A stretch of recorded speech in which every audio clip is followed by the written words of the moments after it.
কঠিন চাপে জামায়াত, নাহিদ ও ফয়জুল করিম সংঘাতে ১১ দলীয় জোট তছনছ, ভেতরের গোপন তথ্য ফাঁস। বিএনপির বিদ্রোহী প্রার্থীর কাছে ধরাশায়ী হতে পারে শরিক দলের প্রার্থীরা, বিএনপির বিরুদ্ধে রুমিন ফারহানার গোপন চক্রান্ত। এতক্ষণ শুনছিলেন সংবাদ শিরোনাম, এখন থাকছে বিস্তারিত। কথাই আছে, নতুন বউকে ঘরে জায়গা দিতে গিয়ে যদি পুরনো গিন্নিদের ঘর ছাড়া করার উপক্রম হয়, তখন সংসারে আগুন লাগাটাই স্বাভাবিক।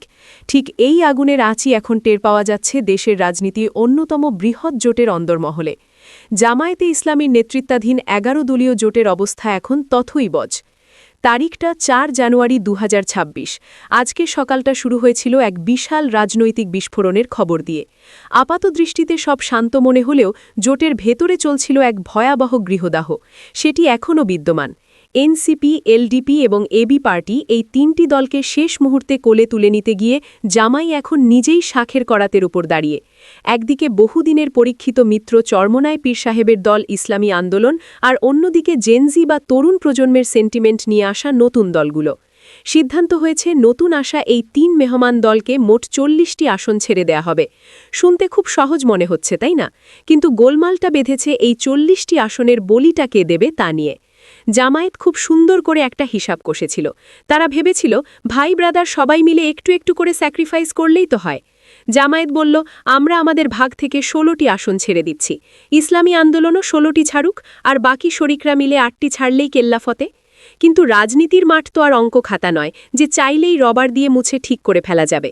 চরমোনাই পীরের দল ইসলামী আন্দোলন এবং খেলাফত মজলিস সোজা সাপটা জানিয়ে দিয়েছে, মেহমান দাওয়াত দিয়েছেন আপনারা, বিল মেটানোর দায়িত্বও আপনাদের, আমাদের পাতে হাত দেয়া যাবে না। আজকের এই ভিডিওতে আমরা উন্মোচন করতে যাচ্ছি জোট মহাজোটের এই অন্দরমহলের গোপন সব খবর। জানাবো এনসিপির দ্বিতীয় বৃহত্তম দল হওয়ার জেদ, চরমোনাইয়ের পাল্টা হুঙ্কার এবং জামায়াতের অঙ্ক না মেলা সেই জটিল সমীকরণের আদ্যপান্দ। ২০ জানুয়ারি কি প্রার্থিতা প্রত্যাহার হবে, নাকি পুরো জোটটাই প্রত্যাহার হয়ে যাচ্ছে? চলুন একটু গভীরে যাওয়া যাক। সমস্যার একেবারে মূলে রয়েছে ৪-০ বা ৪০ সংখ্যার এক জটিল হিসাব। আগে সমীকরণটা একটু বুঝিয়ে বলি। জামায়াতে ইসলামী সিদ্ধান্ত নিয়েছে এনসিপিকে ৩০টি, কর্নেল অলির এলডিপিকে ৭টি এবং এবি পার্টিকে ৩টি আসন ছেড়ে দিবে, সব মিলিয়ে ৪০টি। এখন প্রশ্ন হলো, এই ৪০টি সিট তো আর আকাশ থেকে নাজিল হবে না, এগুলো কারো না কারো পকেট থেকেই দিতে হবে। জামায়াতের প্রস্তাব ছিল বেশ সাম্যবাদী।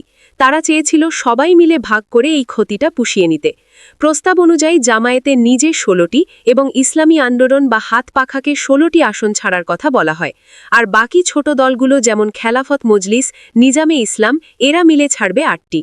কিন্তু এখানেই বেঁকে বসেছে ইসলামী আন্দোলন ও বাংলাদেশ খেলাফত মজলিস। তাদের যুক্তি একদম পানির মতো পরিষ্কার।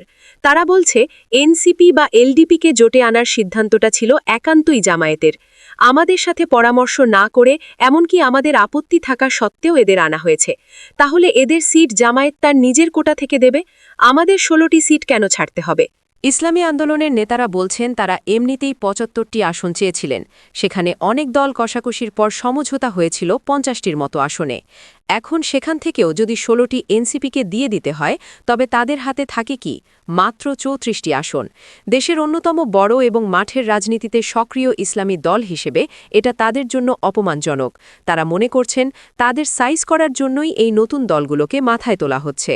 জোটের ভেতরে এখন চলছে এক ভয়ঙ্কর ইগো ফাইট বা মর্যাদার লড়াই। লড়াইটা মূলত এনসিপি বনাম ইসলামী আন্দোলনের। বিএনপির সাথে আলোচনা ভেস্তে যাওয়ার পর এনসিপি জামায়াতের সাথে এসেছে এক কঠিন শর্তে। এনসিপির এক জ্যেষ্ঠ নেতা দম্ভের সাথে বলেছেন, তারা জামায়াতকে বলে দিয়েছেন জোটে তাদের দ্বিতীয় বৃহত্তম দল হিসেবে স্বীকার করতে হবে। এর মানে হল, ইসলামী আন্দোলনের চেয়ে এনসিপিকে অন্তত একটি আসন হলেও বেশি দিতে হবে। ভাবুন একবার, চরমোনাইয়ের পীরের দল এটা মানবে কেন? ইসলামী আন্দোলনে জ্যেষ্ঠ নায়েবে আমির সৈয়দ ফয়জুল করিম সাংবাদিকদের সামনেই এক বিস্ফোরক প্রশ্ন তুলেছেন। তিনি সরাসরি জানতে চেয়েছেন, সারা দেশে এনসিপির ভোট কত, তাদের সাংগঠনিক শক্তি কি? ফয়জুল করিম সাহেবের যুক্তি হল, ফেসবুকের জনপ্রিয়তা আর ব্যালট বাক্সের জনপ্রিয়তা এক জিনিস নয়। যে দলের ইউনিয়ন পর্যায়ে কমিটি নেই, যাদের প্রার্থীর সংকট, তারা কিভাবে চরমোনাইয়ের চেয়ে বেশি আসন দাবি করে? দর্শক, রাজনীতির এমন সব ভেতরের খবর ও গভীর বিশ্লেষণ পেতে এখনই সাবস্ক্রাইব করুন। অন্যদিকে জামায়াতের নিজস্ব জরিপ বলছে ভিন্ন কথা। জামায়াত মনে করছে জুলাই গণ অভ্যুত্থানের সেন্টিমেন্টের কারণে এনসিপির জনসমর্থন প্রায় 6%। তরুণ ভোটার বা জেএনজিকে টানতে হলে এনসিপিকে তাদের জোটে দরকার। তাই সাংগঠনিক দুর্বলতা থাকার পরও জামায়াত এনসিপিকে ওভার ভ্যালু বা বেশি গুরুত্ব দিচ্ছে। আর ঠিক এই জায়গাটিতেই চরমোনাইয়ের পীরের আত্মসম্মানে লাগছে। তারা মনে করছে ভুইভোর একটি দলকে তাদের মাথার উপর বসানো হচ্ছে। এনসিপিকে খুশি করতে গিয়ে জামায়াত তার পুরনো বন্ধুদেরও চটিয়েছে। মামুনুল হকের নেতৃত্বাধীন বাংলাদেশ খেলাফত মজলিস চেয়েছিল 22টি আসন। জামায়াত প্রথমে 13টি দিতে রাজি হয়েছিল, কিন্তু এখন এনসিপিকে জায়গা দিতে গিয়ে জামায়াত বলছে, ভাই আপনারা 13 থেকে আরও 2টি কমিয়ে 11টি আসুন। বাংলাদেশ খেলাফতের নেতারা বলছেন এটা অসম্ভব। এনসিপিকে 30টি আসন দেবেন, এলডিপিকে 7টি দেবেন, আর আমাদের মতো পুরনো মিত্রদের 11টি, এটা হতেই পারে না। নিজাম ইসলাম পার্টি খেলাফত আন্দোলন সবারই এক কথা। তারা বলছে আমরা দুর্দিনে ছিলাম, সময় এসে ক্রিমের ভাগ খেয়ে যাবে, এটা মেনে নেওয়া যায় না। জামায়াতের হিসাব অনুযায়ী 248 আসনে সমঝোতা হয়েছে, কিন্তু বাকি 52 আসনে এখনও মারামারি চলছে। আর এই 52 আসনের মধ্যে জামায়াত জরিপ করে প্রার্থী দিতে চায়, কিন্তু শরিকরা সেই জরিপ মানতে নারাজ, কারণ তারা জানে জরিপ করলে এনসিপি বা জামায়াতই এগিয়ে থাকবে, ছোট দলগুলো বাদ পড়বে। তথ্য বলছে এনসিপি জোটে আসায় পুরনো মিত্রদের অবজ্ঞা করা হচ্ছে, যা জোট ভাঙার কারণ হতে পারে। 20 জানুয়ারির আগে যদি এই ক্ষোভ প্রশমন না হয়, তবে আমরা দেখব অনেক দল জোট ছেড়েই চলে যাচ্ছে। জামায়াত এখনও পর্যন্ত হাতপাখাকে 31টি আসন ছাড়তে রাজি হয়েছে, কিন্তু হাতপাখা চায় 75টি। ব্যবধান বিশাল, 44টি আসনের গ্যাপ। আর এই গ্যাপ পূরণ করা কি আগামী 15 দিনে সম্ভব? জামায়াতের এক জ্যেষ্ঠ নেতা অসহায়ভাবে বলছেন, জামায়াত নিজের ভাগ থেকে 16টি আসন ছাড়বে, কিন্তু 40টি আসন একা ছাড়া জামায়াতের পক্ষে অসম্ভব। তার মানে বল এখন চরমোনাইয়ের কোর্টে। তারা ছাড় না দিলে জোটের ভবিষ্যৎ অন্ধকার। পরিস্থিতি যা দাঁড়িয়েছে তাতে 20 জানুয়ারি অর্থাৎ প্রার্থিতা প্রত্যাহারের শেষ দিনটি হবে জোটের জন্য ডি-ডে বা চূড়ান্ত পরীক্ষার দিন। জামায়াত, এনসিপি, ইসলামী আন্দোলন সবাই প্রকাশ্যে বলছে আলোচনা চলছে, সব ঠিক হয়ে যাবে, কিন্তু ভেতরের খবর হলো বারুদ জমা হচ্ছে। জামায়াত যদি শেষ পর্যন্ত এনসিপিকে 30 আসন দিতে গিয়ে চরমোনাইকে হারায়, তবে ভোটের মাঠে বড় বিপর্যয় ঘটতে পারে। এমপি হতে এবার রুমিন ফারহানা সংখ্যালঘু নির্যাতন কার্ডের ওপর ভর করছেন।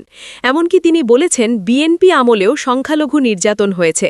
দল থেকে বহিষ্কারের পর এবার বিএনপির বিরুদ্ধেই বিষাদাগার করছেন এই নেত্রী। এ সময় তিনি আরও বলেন, ক্ষমতায় এক এক সময় এক এক দল গেছে, কিন্তু সংখ্যালঘু ভাইদের ওপর নিপীড়ন নির্যাতন কোনো অংশে কম হয় নাই। বাংলাদেশের স্বাধীনতার পর সংখ্যালঘু শতকরা 22% ছিল, কিন্তু তা কমে বর্তমানে 9% এসে দাঁড়িয়েছে।